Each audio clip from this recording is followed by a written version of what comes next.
the final episode.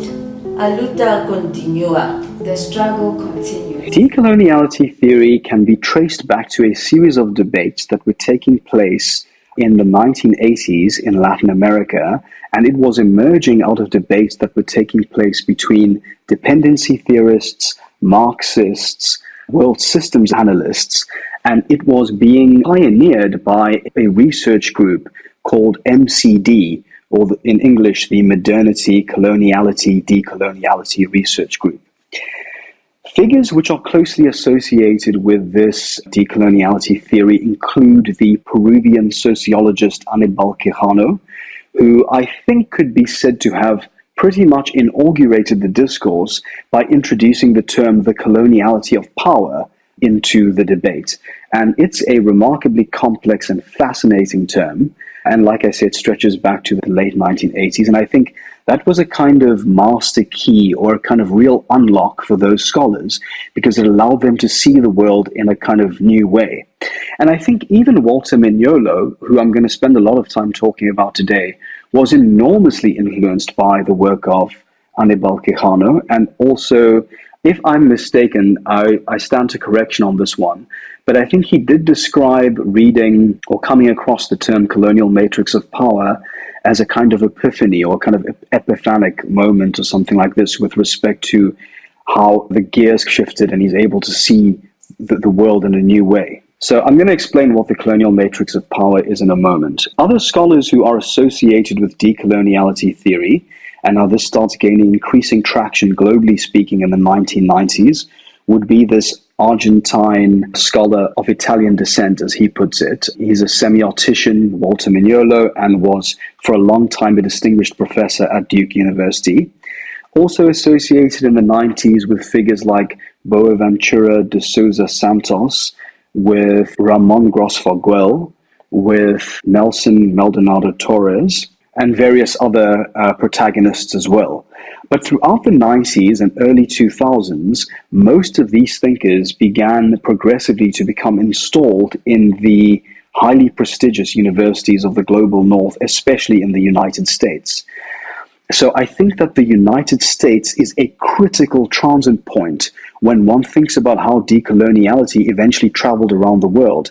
Because by 2015, when it was first arriving in full force on the shores of South African universities and also making its impacts in other places like Asia, it had crucially stopped in the United States. And that's where it gained an extraordinary amount of its intellectual prestige and power. What are some of the terms that are associated with decoloniality theory?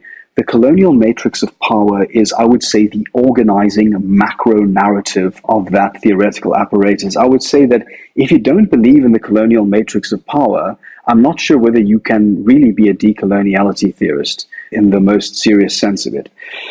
Other terms which are associated with it: epistemic delinking, epistemic reconstitution, border thinking, pluriversality, ecologies of knowledge, the colonial wound, and so on and so forth. It has a highly complex vocabulary of its own.